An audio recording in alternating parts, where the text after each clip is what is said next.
नमस्कार दोस्तों, Surabhi coaching classes YouTube channel में आपका हार्दिक अभिनंदन है, स्वागत है। मैं हूँ दामोदर शर्मा। देखिए दोस्तों, कल की जो क्लास थी उसमें हमने जो संस्कृत थी उसके सामान्य परिचय के बारे में पढ़ा। सबसे पहले हमने भाषा के बारे में पढ़ा, भाषा की व्युत्पत्ति यानी कि उसकी रचना जानी। उसके बाद भाषा की परिभाषा पढ़ी यानी भाषा किसे कहते हैं। तत्पश्चात भाषा के अंगों के बारे में परिचर्चा की कि भाषा के दो अंग होते हैं, पहला अंग व्याकरण होता है और दूसरा अंग साहित्य होता है। उसके बाद हमने जो पहला अंग है, महत्वपूर्ण अंग है व्याकरण, उसके बारे में चर्चा की कि व्याकरण जो शब्द है उसकी व्युत्पत्ति यानी रचना कैसे हुई। तत्पश्चात व्याकरण की परिभाषा संस्कृत में हमने जानी। पतंजलि द्वारा भी व्याकरण की परिभाषा दी गई थी, तो उसके बारे में भी हमने पढ़ा। तत्पश्चात व्याकरण की जो त्रिमुनि थे, तीन बड़े आचार्य थे, उनकी सामान्य जानकारी हमने प्राप्त की। आज देखिए दोस्तों, आज हम व्याकरण के जो आचार्य हुए हैं, बड़े बड़े आचार्य, उनके बारे में हम आज अध्ययन करेंगे। पाणिनि, कात्यायन और पतंजलि, इनके बारे में कल हमने सामान्य ज्ञान प्राप्त किया था कि पाणिनि, कात्यायन और पतंजलि ये व्याकरण के त्रिमुनि कहलाते हैं। क्या कहलाते हैं? व्याकरण के त्रिमुनि कहलाते हैं। कौन कौन? पाणिनि, कात्यायन और पतंजलि। ये संस्कृत का जो व्याकरण शास्त्र है उसके त्रिमुनि कहलाते हैं, पाणिनि, कात्यायन और पतंजलि। ये हमने कल जानकारी प्राप्त की थी। आज आइए दोस्तों, इनके बारे में कुछ विस्तृत जानकारी भी हम प्राप्त करते हैं। यहाँ से जो हमारी प्रतियोगिता परीक्षाएं हैं, red level, first, second grade, third grade और फर्स्ट ग्रेड, यहाँ तक कि BSTC संस्कृत से जो करते हैं, तो वहाँ पर भी यहाँ से क्वेश्चन बनने के पूरे चांस रहते हैं। इसलिए प्रतियोगिता परीक्षाओं की जो परीक्षा है उसकी दृष्टि से ये एक महत्वपूर्ण टॉपिक है व्याकरण के आचार्य। यहाँ से प्रश्न बनने के पूरे चांस होते हैं। तो देखिए दोस्तों, पहले हम जानते हैं पाणिनि मुनि के बारे में। पाणिनि मुनि जो संस्कृत के व्याकरण के प्रथम आचार्य माने जाते हैं। इन्होंने जो संस्कृत व्याकरण का ग्रंथ लिखा उसका नाम था अष्टाध्यायी। अष्टाध्यायी क्यों था? क्योंकि इसमें नाम से ही पता चलता है अष्ट क्या है, इसमें अध्याय है, अष्टो अध्यायी है ना। इसमें आठ क्या है? अध्याय है, इसलिए इसे क्या कहा जाता है? अष्टाध्यायी कहा जाता है। अर्थात इसमें ये जो ग्रंथ है व्याकरण का जो प्रसिद्ध ग्रंथ है, इसमें 8 अध्याय है, इस कारण इसे अष्टाध्यायी कहा जाता है। तो देखिए दोस्तों, प्रश्न बन सकता है, एक सामान्य प्रश्न बन सकता है कि अष्टाध्याय में कितने अध्याय है? तो नाम से ही पता चल रहा है कि इसमें 8 अध्याय है।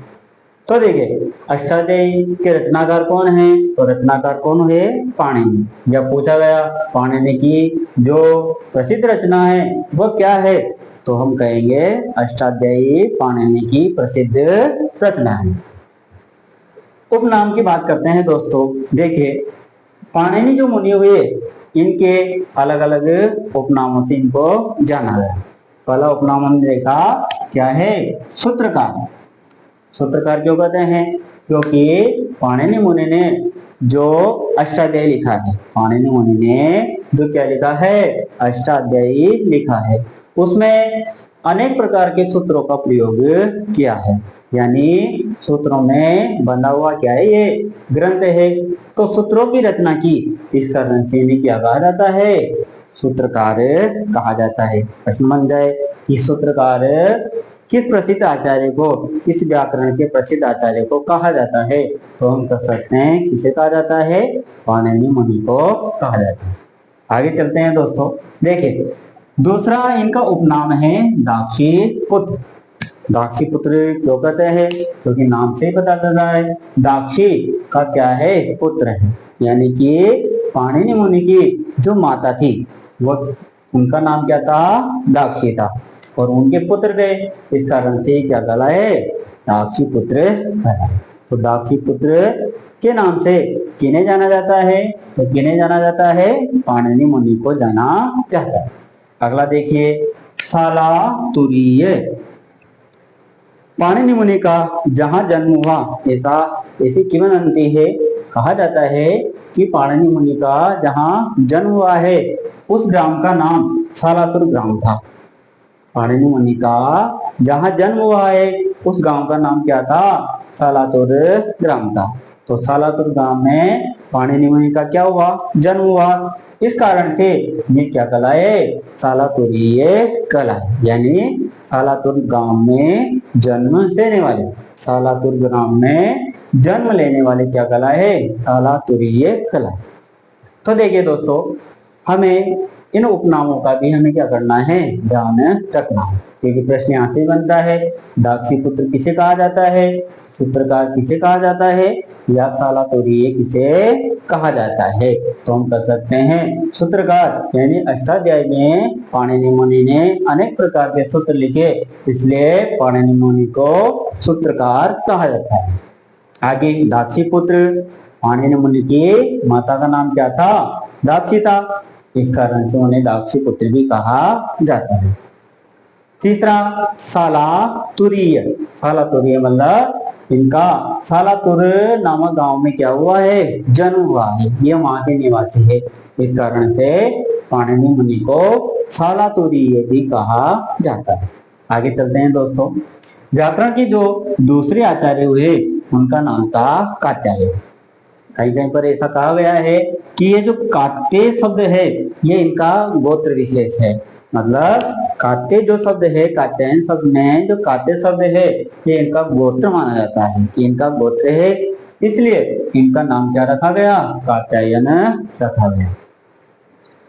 इनको वरुचि के नाम से भी जाना जाता है ना। तो प्रश्न यहाँ भी बनता है कि वरुचि किसका अन्य नाम है, तो किसका नाम है, कात्यायन का ही वरुचि अन्य नाम है। तो अन्य नाम भी याद रखना जरूरी है। जैसे देखिए दोस्तों, पूछ लिया जाए इनका ग्रंथ था कौन सा, वार्तिक, इन्होंने वार्तिक लिखी, इसलिए इनके ग्रंथ का नाम भी क्या है, वार्तिक। प्रश्न बन गया, वार्तिक की रचना किसने की, ऑप्शन आ गया, ए पाणिनि मुनि, बी पतंजलि, सी वरुचि और डी वरदराज आचार्य। अब हमें संशय पैदा होगा कि है ना, कात्यायन तो सुना था पर ये वरुचि कहाँ से आ गया, तो समस्या पैदा हो जाएगी। इसलिए हमें जो कात्यायन का अन्य नाम है वरुचि, ये भी ध्यान रखना जरूरी है परीक्षा की दृष्टि से। तो याद रखिएगा, कात्यायन का अन्य नाम क्या था, वररुचि था। चलिए दोस्तों, तो कात्यायन की जो प्रसिद्ध व्याकरण की रचना है वो क्या कहलाई, वार्तिक कहलाई। जिस प्रकार पाणिनि मुनि के अष्टाध्यायी कहलाए, उसी प्रकार कात्यायन की क्या कहलाई, रचना वार्तिक कहलाई। अब इन्होंने उस वार्तिक ग्रंथ में अनेक प्रकार की वार्तिक के रूप में सूत्र लिखे। तो वार्तिक की रचना करने के कारण इन्हें वार्तिककार कहा जाता है। वार्तिक प्लस कार, यानी वार्तिक को करने वाला, वार्तिक को बनाने वाला क्या कहलाएगा, वार्तिककार कहलाएगा।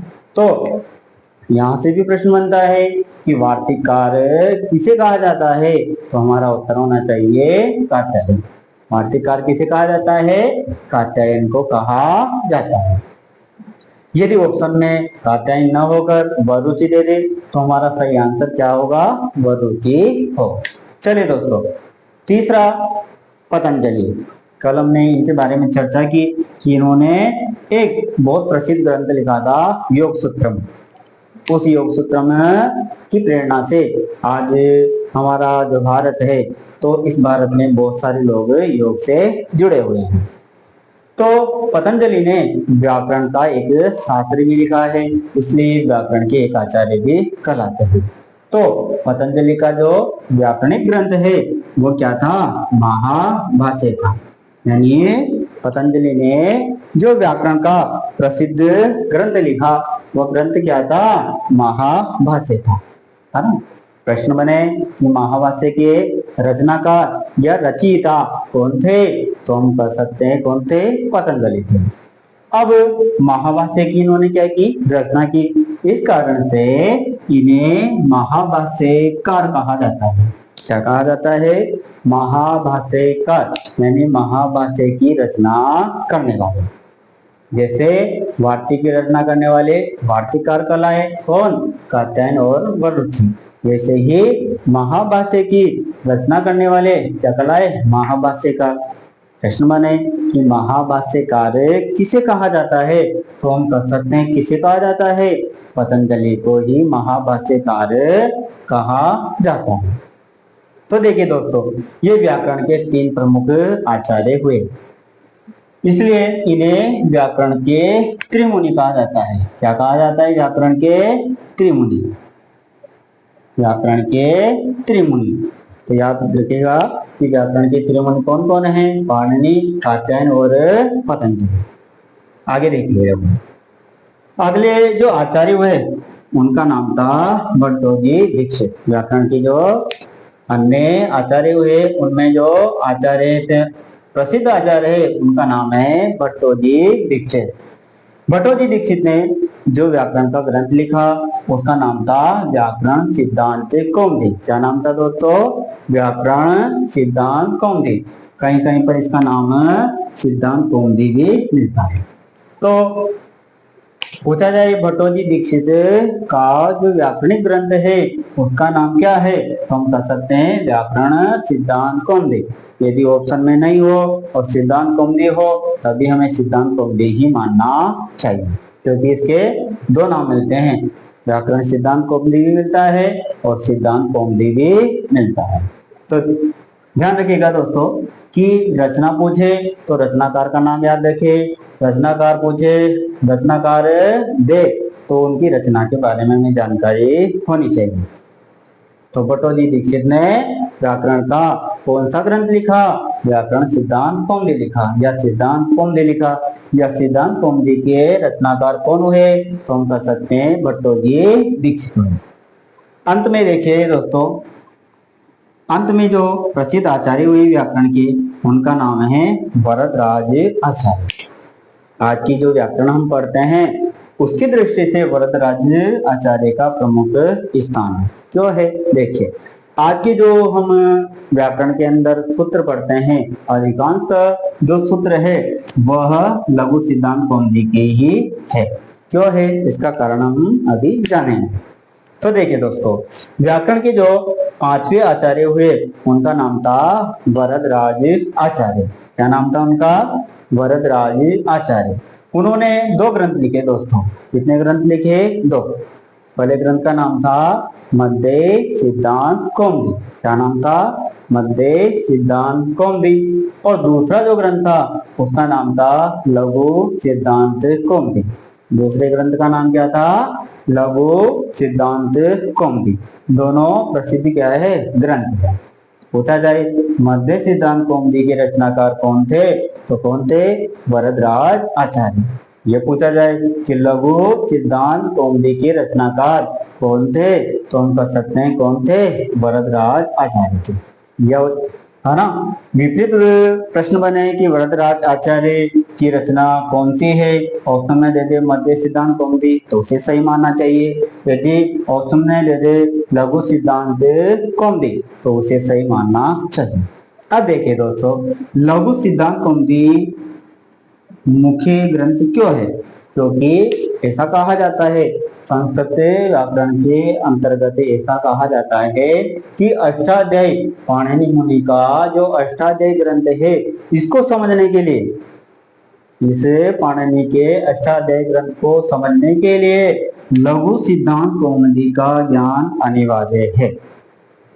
जैसे कि कोई भी बड़ा ग्रंथ है उसको समझने के लिए उससे छोटा जो ग्रंथ है, सरल ग्रंथ है, उसको पढ़ना पड़ता है।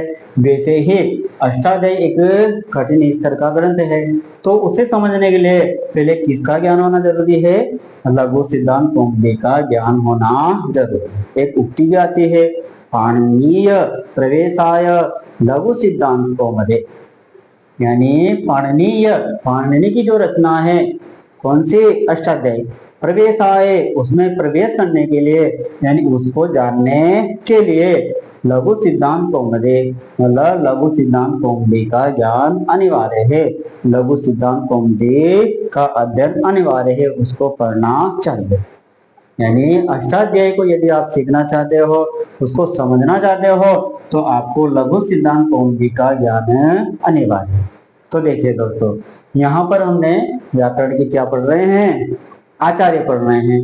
तो इन आचार्यों के नाम, इनके ग्रंथ और इनके उपनामों के बारे में जानकारी होना जरूरी है, क्योंकि यहाँ से प्रश्न बनने के पूरे चांस होते हैं। बीएसटीसी में जो संस्कृत विभाग की बीएसटीसी होती है, उसमें बहुत सी बार प्रश्न बना है कि पतंजलि की रचना कौन सी है, या पाणिनि की रचना कौन सी है, या कात्यायन या वररुचि की रचना कौन सी है, या इन रचनाओं के रचनाकार कौन है। तो यहाँ से क्वेश्चन बनता है, प्रश्न बनता है।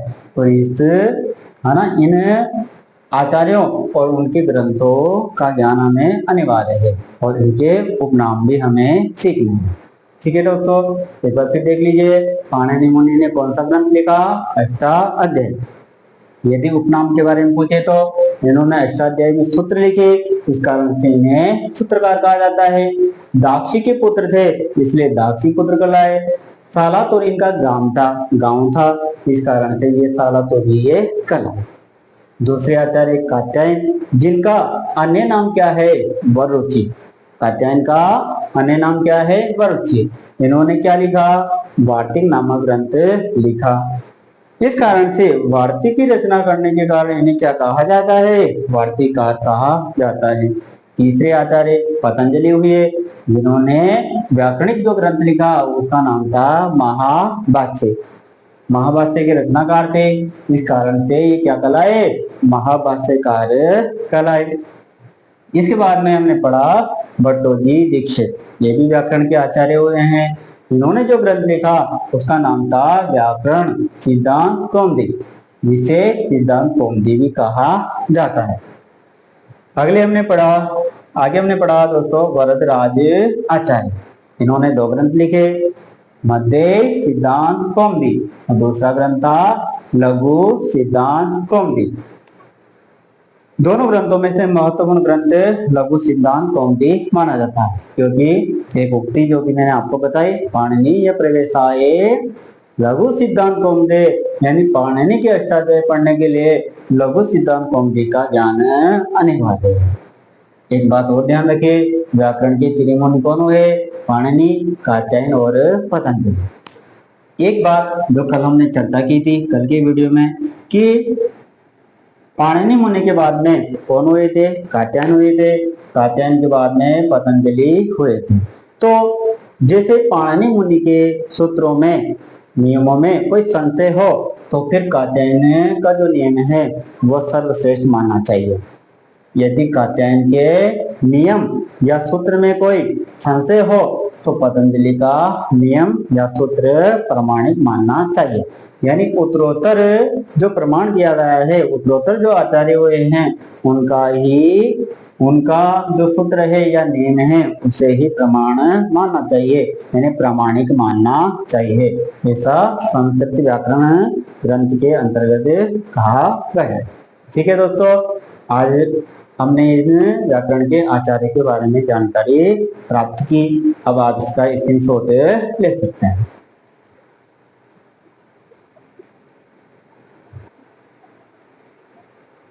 हाँ दोस्तों, आपने जो पहले पढ़ा हमने व्याकरण के आचार्य, संभवतः आप सभी ने उसका स्क्रीनशॉट ले लिया होगा। चलिए दोस्तों, वहाँ हमने व्याकरण की जो त्रिमुनि थे, पाणिनि मुनि और कात्यायन और पतंजलि, उसके बाद में भट्टोजी दीक्षित, वरदराज आचार्य, उनके बारे में, उनके ग्रंथों के बारे में और उनके उपनामों के बारे में हमने विस्तृत रूप से जाना था। चलिए दोस्तों, अब शुरुआत करते हैं संस्कृत की वर्णमाला से। देखिए, किसी भी भाषा को हम सीखते हैं तो सबसे जो निचला स्तर है, सबसे जो छोटी इकाई है वह वाणी होती है। भाषा की यदि कोई सबसे छोटी इकाई मानी जाए तो वो क्या मानी जाती है, वाणी मानी जाती है। यानी भाषा को सीखने के लिए सबसे पहले हमें वर्ण का ज्ञान होना जरूरी है। जैसे हमने बचपन में हिंदी भाषा को सीखने के लिए उसकी वर्णमाला का ज्ञान प्राप्त किया था, वैसे ही संस्कृत भाषा को सीखने के लिए संस्कृत की वर्णमाला का ज्ञान जरूरी है। देखिए दोस्तों, संस्कृत की जो वर्णमाला है उसे संस्कृत में माहेश्वर सूत्र के नाम से जाना जाता है। किस नाम से जाना जाता है? माहेश्वर सूत्र के नाम से जाना जाता है। संस्कृत की जो वर्णमाला है वह पाणिनि मुनि ने उसकी रचना की। किसने? देखिए, संस्कृत की जो वर्णमाला है उसके रचयिता, उस संस्कृत की जो वर्णमाला है उसके रचयिता कौन कहलाते हैं? पाणिनि मुनि। पाणिनि मुनि कहलाते हैं। संस्कृत की जो वर्णमाला है उसके रचयिता कौन कहलाते हैं? पाणिनि मुनि कहलाते हैं। यानी कि ये संस्कृत की जो वर्णमाला लिखी वह किसने लिखी? पाणिनि मुनि ने लिखी है। अब संस्कृत की जो वर्णमाला पाणिनि मुनि ने लिखी तो है, लेकिन इसकी उत्पत्ति कहाँ से हुई है? तो इसकी उत्पत्ति हुई है भगवान शिव से। किससे हुई है? भगवान शिव से। भगवान शिव का एक नाम महेश्वर भी है। भगवान शिव का एक नाम क्या है? महेश्वर भी है। यानी पाणिनि मुनि ने जो संस्कृत की वर्णमाला लिखी उसकी उत्पत्ति भगवान शिव से मानी जाती है। उसके संदर्भ में एक संस्कृत का पद्य भी आता है, नृता वसाने नटराज राजो ननाद डक्काम नव पंचवारम ऊर्धत्व कामा सनकादि सिद्धान एतद विमर्शे शिव सूत्र जानो। ऐसा एक संस्कृत में पद्य आता है।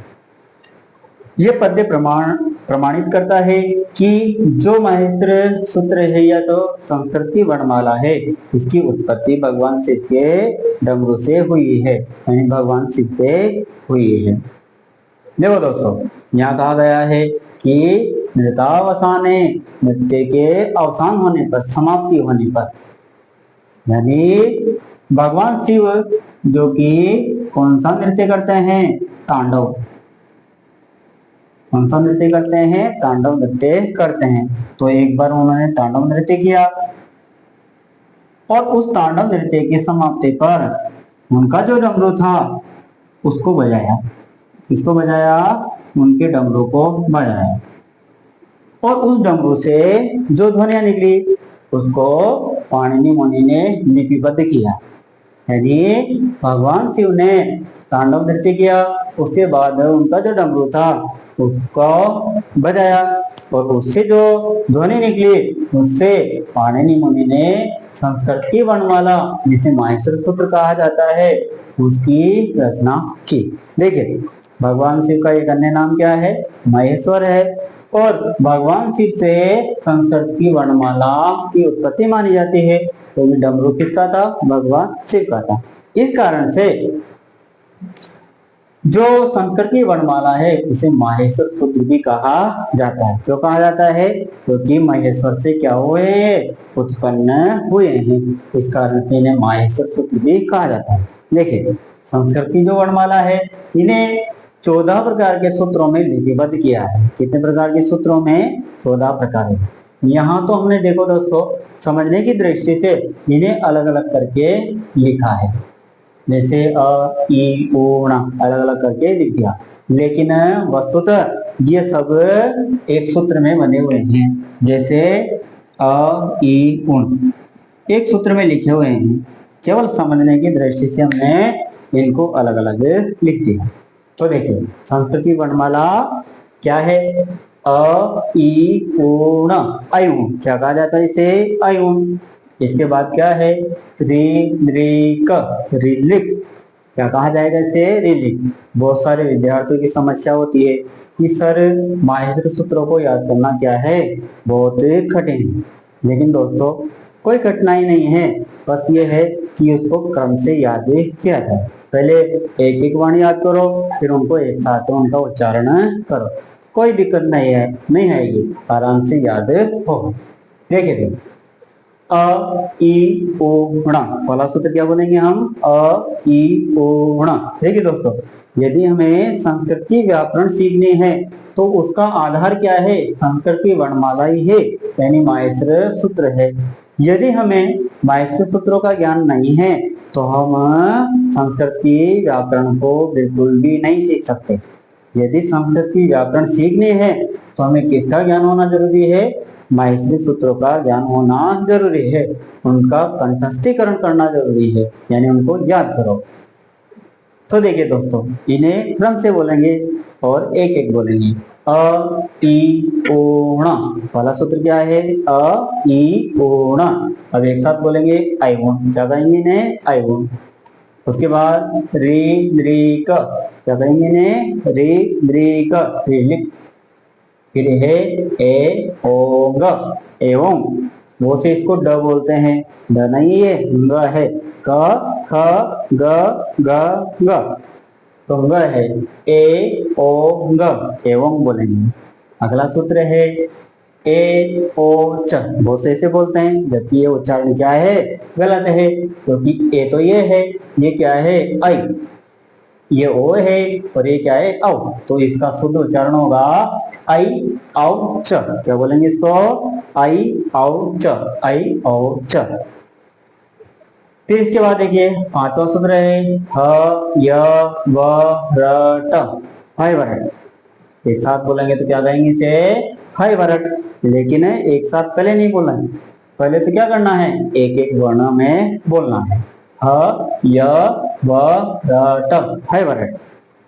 फिर उसके बाद में अगला सूत्र है लण, लण, क्या बोलेंगे इसको, लण, लण।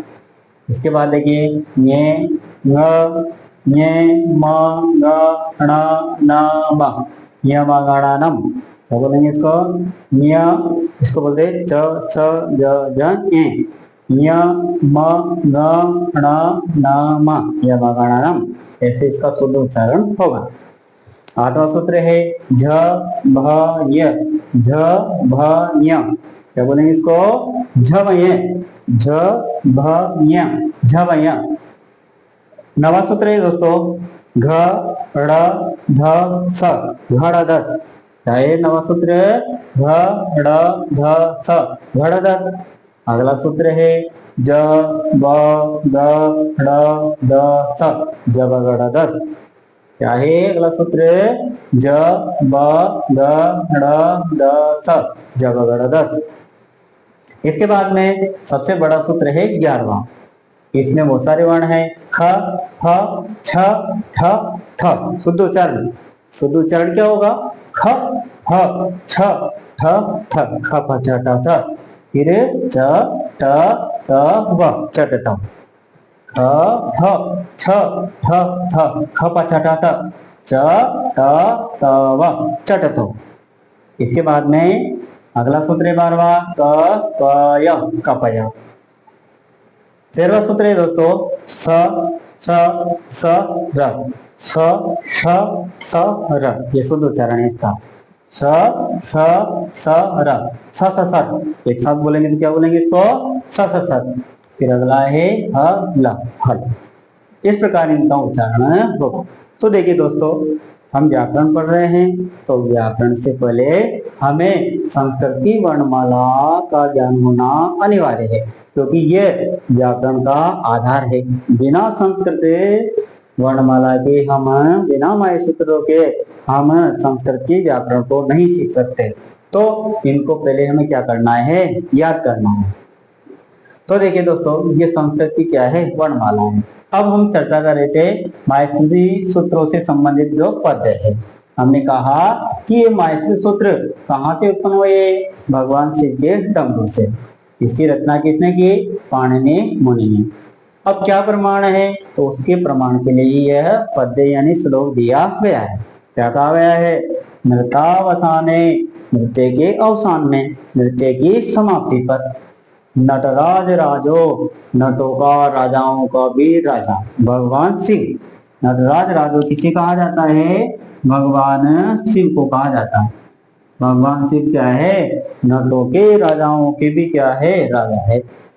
तो नृत्यावसाने, नृत्य की समाप्ति पर, नटराज राजो, नटों के राजाओं के भी राजा अर्थात भगवान शिव ने, ननाद डक्कान नव पंच भारम, ननाद आवाज की, ननाद यानी आवाज की, डक्कान किसकी, डमरू की, ननाद डक्काम, ननाद यानी आवाज की, डक्काम यानी डमरू की, नव पंच भारम, नव यानी नौ, पंच यानी पांच, नौ और पांच कितने हुए, 14, 14 बार क्या की, आवाज की, कितनी बार, 14 बार। अब 14 बार आवाज निकली, 14 बार ध्वनि निकले, इसलिए माहेश्वरी सूत्रों की संख्या कितनी है, 14 है। क्यों है, क्योंकि उस डमरू से जो आवाज निकली उसकी संख्या कितनी बार थी, 9 और 5 बार यानी 14 बार थी। ऊर्ध्व काम सनकादि सिद्धांत एतद विमर्शे शिवसूत्र जालम, ऊर्ध्व काम उससे उत्तेजित, उससे प्रोत्साहित होकर सनकादि सिद्धांत, सनक आदि सिद्धि सिद्ध पुरुषों ने एतद विमर्श से विचार विमर्श करके शिव सूत्र जालम, शिव सूत्र यानी माहेश्वरी सूत्रों की क्या की, रचना की। शिव सूत्र यानी कि माहेश्वरी सूत्र का ही अपर नाम क्या कर सकते हैं हम, शिव सूत्र भी कर सकते हैं, क्योंकि महेश्वर का अर्थ क्या है, भगवान शिव, तो इसे शिव सूत्र भी कहा जा सकता है। इसे संस्कृत की वर्णमाला, इसे कहा जा सकता है संस्कृत की वर्णमाला को। तो देखिए दोस्तों, नृत्य की समाप्ति पर भगवान शिव ने डमरू की आवाज की कितने बार, 14 बार, उससे 14 माहेश्वरी सूत्रों की उत्पत्ति हुई और पाणिनि मुनि ने उनको लिपिबद्ध किया। इस कारण से माहेश्वरी सूत्र या संस्कृत की वर्णमाला के रचयिता कौन कहलाते हैं, पाणिनि मुनि कहलाते हैं। उत्पत्ति पूछे तो किसे हुई है, भगवान शिव से हुई है, जिनका एक अपर नाम क्या है, महेश्वर। इस कारण से ही इन्हें क्या कहा जाता है, माहेश्वर सूत्र कहा जाता है। इसलिए दोस्तों, हमें यदि व्याकरण का संपूर्ण ज्ञान प्राप्त करना है तो उसकी सबसे छोटी इकाई है यानी वर्ण, उस वर्णमाला का ज्ञान होना अनिवार्य है। तो सबसे पहले तो हमें व्याकरण सीखने के लिए हमें क्या याद करना पड़ेगा, माहेश्वरी सूत्रों को याद करना पड़ेगा, यानी इनका कंठस्थीकरण करना है। उसके बाद में हम संस्कृत व्याकरण में आगे बढ़ेंगे। ठीक है दोस्तों, अब आप इसका स्क्रीनशॉट ले सकते हैं।